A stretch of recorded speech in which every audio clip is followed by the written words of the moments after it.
plus fort cette belle musique d'Howard Shore. C'est la musique de Hugo Cabret qui raconte les aventures dans le Paris des années 30 d'un petit orphelin et de ses automates. Cette histoire tirée d'un roman de Brian Selznick est devenue un film pour jeune public en 3D grâce à un cinéaste plutôt habitué aux interdictions aux moins de 16 ans, Martin Scorsese lui-même. Au retour des enfants Asa Butterfield et Chloé Moretz, qu'on avait apprécié dans Kick-Ass, la distribution réunit Sacha Baron Cohen, l'inoubliable Borat, Christopher Lee et Ben Kingsley dans le rôle de Méliès. Car ce film, bizarrement ou pas bizarrement, est un hommage à Méliès, Xavier. Ah, un hommage totalement assumé, adapté d'un roman, comme vous l'avez dit. Effectivement, la première partie est une partie plus classique de film pour enfants, d'aventure, de course-poursuite, puisque le petit garçon vit à l'intérieur des horloges de la gare de Lyon et qu'il y est poursuivi par Sacha Baron Cohen. Et puis la deuxième partie, il va effectivement rencontrer un monsieur qui tient une petite boutique, de façon un peu oubliée, un peu minable, j'allais dire, dans un coin de la gare, et qui va se révéler être l'ancien enchanteur qui était Georges Méliès, tombé hélas dans l'oubli du grand public, alors qu'il y était autrefois, il était dans les cœurs des spectateurs. C'est un film, effectivement, la meilleure partie c'est celle-ci, c'est celle qui rend hommage à Méliès, et on va voir comment, en 2011, avec les trucages d'aujourd'hui et la féerie qu'offrent les caméras d'aujourd'hui, eh bien, d'une certaine manière, Scorsese, de façon très personnelle, rend hommage sans mimétisme et sans copier à ce qu'a offert Méliès au 7e art. Donc le premier extrait, c'est un extrait assez classique, mais ce qui est intéressant, c'est l'axe de la caméra, c'est en plongée, parce qu'il faut savoir que Méliès a été un des premiers à installer la caméra au-dessus justement des acteurs et ne plus les filmer frontalement. Alors, c'est un hommage ou pas. Comme chez Méliès, il faut un trucage pour entrer dans le rêve. Voilà, la chaise se casse alors que rien ne le justifiait vraiment. Et les feuilles s'envolent, tous les croquis s'envolent. C'est un hommage à l'animation, c'est un hommage à la lanterne magique, tout ce qui a été à l'origine du cinéma. On y voit d'ailleurs des techniques d'animation, les feuilles que l'on superpose, voilà, et qui composent une image animée. La feuille qu'on fait tourner autour d'un axe central, c'est magnifique, c'est féerique. Évidemment, c'est l'image de synthèse, évidemment, c'est de l'infographie, et en même temps, ça donne quelque chose d'assez magnifique, d'assez beau, d'assez enveloppant.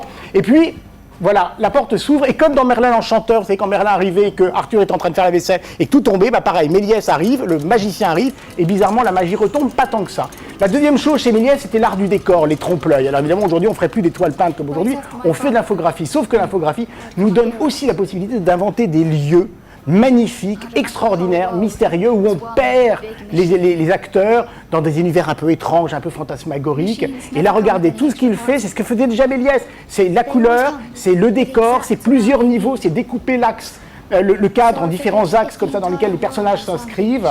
C'est absolument magnifique. Et c'est le jeu d'éclairage. Il faut savoir aussi que Méliès, même s'il travaillait en éclairage naturel, travaillait aussi des zones d'ombre, des opacités. Donc voilà, c'est vraiment le Méliès de 2011.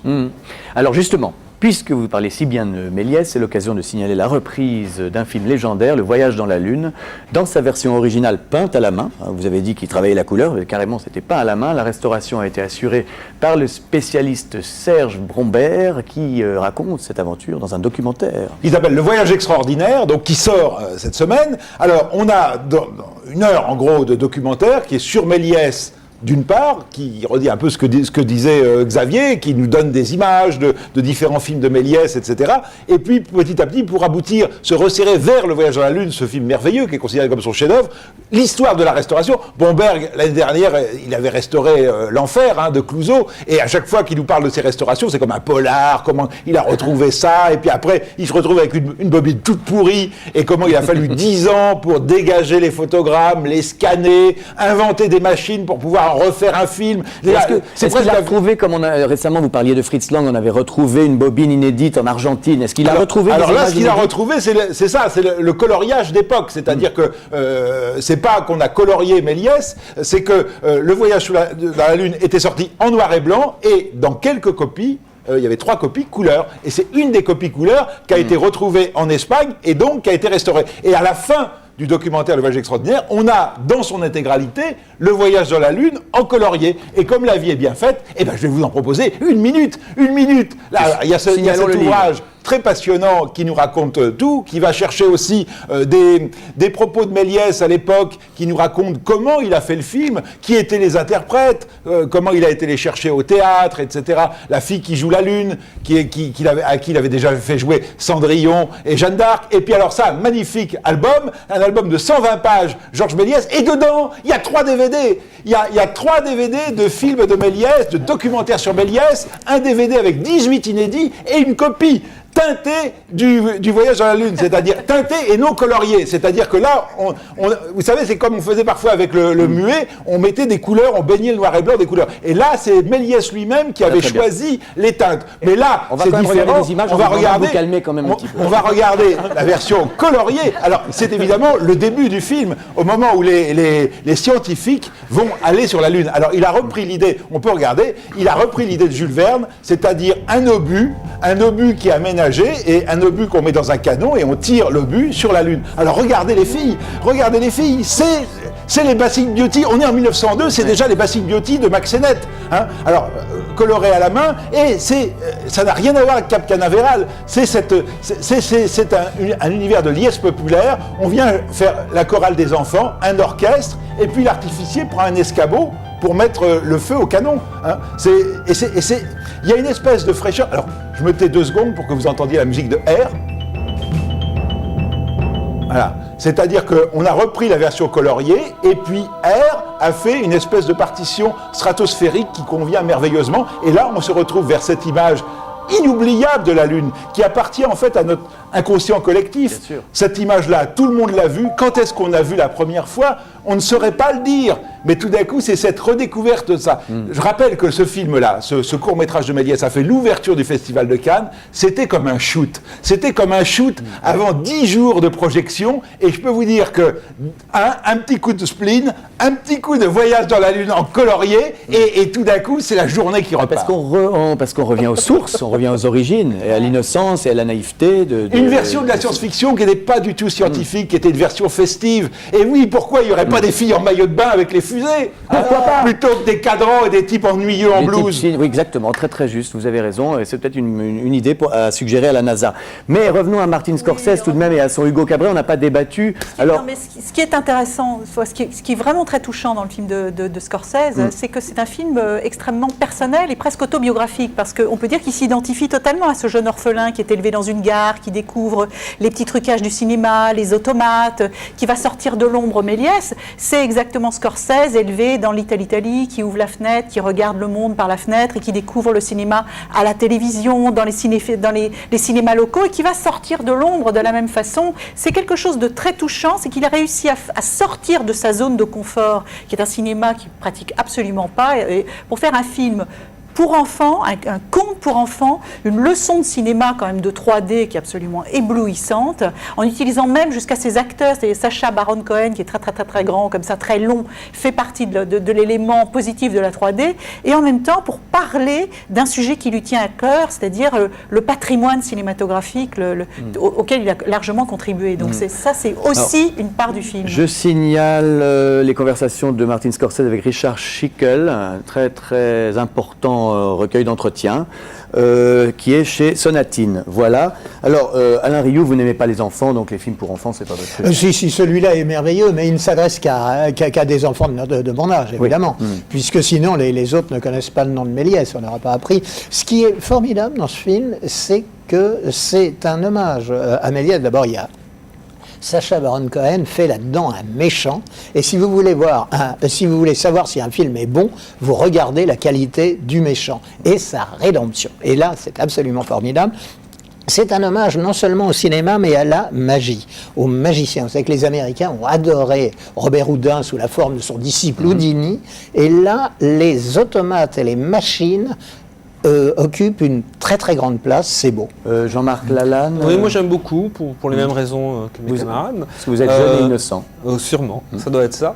Moi, ce qui m'éblouit dans le film, en fait, c'est l'intelligence de l'utilisation de la 3D. Je pense que c'est le plus beau film fait en 3D, parce que la 3D, c'est aussi son sujet. Et je vais juste raconter une scène que je trouve géniale, qui est la reconstitution de la projection de l'arrivée d'un train en gare de la Ciotat de lumière, où Scorsese filme l'image des lumières plates, plate, c'est-à-dire que tout à coup il y a un fragment de l'image qui n'est pas en 3D, mais par contre la salle de spectateurs qui, elle, est en 3D et est en profondeur avec la technologie d'aujourd'hui. Et on voit ces gens que nous on voit en 3D hurler de peur parce que ce train que nous on voit en plat leur saute dessus. Et ce que tout à coup nous dit Scorsese, c'est que la profondeur n'est pas seulement liée à quelque chose de technique, mais c'est aussi quelque chose qui est ineffable et qui est dû par le cinéma. Donc la manière dont le film intègre l'autocritique de ce qui est sa technique, je trouve ça génial. Oui, puis c'est intéressant de toute façon de dire que depuis le début c'est un art de l'illusion et encore plus aujourd'hui, enfin aujourd'hui comme hier, n'est-ce pas Marie Sauvion? Jeter les gros yeux, genre, mais c'est mon tour. Je trouve que c'est une très très belle machine et je la trouve un peu sans âme, moi, contrairement à vous. C'est-à-dire, il n'y a pas du tout pour moi la fraîcheur de Méliès, ça voudrait bien. Mais ça peut point. Et il y a des moments absolument sublimes dans le film. Ce moment-là, effectivement, en fait, tout ce qui touche à son hommage au cinéma et à la présentation à un jeune public de l'histoire du cinéma et des balbutiements, etc. Le souci, c'est un peu le côté jeunet du reste du film. Moi, les flonflons, on ne peut pas faire un film à Paris sans que ce soit noyé d'accordéon, c'est insupportable. Et c'est d'autant plus dommage que dès que le film ose autre chose, notamment sur les tournages de Méliès, qui sont d'une fantaisie folle, et où tout à coup on entend la musique d'Éric Satie, et là on se dit, il avait quelque chose, il touchait quelque chose qui pouvait vraiment devenir total et submerger le spectateur. Au lieu de ça, on est quand même dans beaucoup de clichetons parisiens un peu barbants. Je trouve qu'il y a une faiblesse scénaristique indéniable du film, c'est-à-dire que les enjeux, la faiblesse des personnages, la faiblesse du méchant, enfin qui arrive, les gamins qui ont vu tous les Harry Potter, si tu veux, ton méchant qui boite, ils vont se marrer, ils le mangent tout cru à 5 ans. Et, non mais c'est un problème, on fait un film pour enfants, les enjeux sont quand même... si méchant que ça. Mais c'est ça finalement il est gentil. Si tu veux, c'est que le film... Attends, le problème, c'est que c'est quand même un film qui fait 2h10 et qui pourrait faire 1h40, et qu'on a beaucoup, effectivement, d'imagerie, de rouage, etc. Alors il y a une espèce de virtuosité, mais évidemment, c'est pas n'importe qui, Scorsese. Donc quand il se balade dans les horloges, les trucs, les machins, etc. C'est folle, on a l'impression que c'est les rouages du monde. Oui, c'est on entre dans les rouages du monde. C'est aussi d'un vide. C'est aussi d'un vide au bout de 2h10 qui finit par être... Moi je me suis réconcilié avec Scorsese qui depuis quelque temps, il faisait le faiseur, il était, non mais je le trouvais éblouissant, mais avec une forme qui n'allait pas toujours Shutter Island, enfin on s'était disputé ici. Et là vraiment, enfin, on a... Et je suis d'accord avec Jean-Marc, enfin un film en 3D, c'est-à-dire pas pour nous montrer quelque chose réaliste, pour nous montrer un monde totalement imaginaire et qui a forcément... En allant dans l'imaginaire, on a une connexion avec la réalité. Parce qu'en prolongeant l'analyse de la scène qu'a fait Jean-Marc, c'est qu'après, il y a vraiment un train qui va rentrer dans l'écran. C'est ça qui est formidable. C'est-à-dire que c'est un film sur le faux pour arriver au vrai. On a besoin de ces clichés parisiens. C'est pour ça qu'il ne tourne pas à Paris. Il va tourner à Londres pour faire un Paris de légende, pour arriver au cœur de la réalité, au cœur de la réalité des êtres. Là où Marie a quand même raison, il y a une grosse faiblesse scénaristique pendant la première partie, où on sème constamment des postulats de poursuite qui durent 5 minutes, qui sont brillantissimes, magnifiques, poétiques, là-dessus on est d'accord. Mais à vide, c'est-à-dire une fois que la poursuite est finie, elle n'a servi à rien. En même temps, on voit Georges Méliès et sa fabrique de jouets, c'est la réalité. Ah mais ça c'est sublime.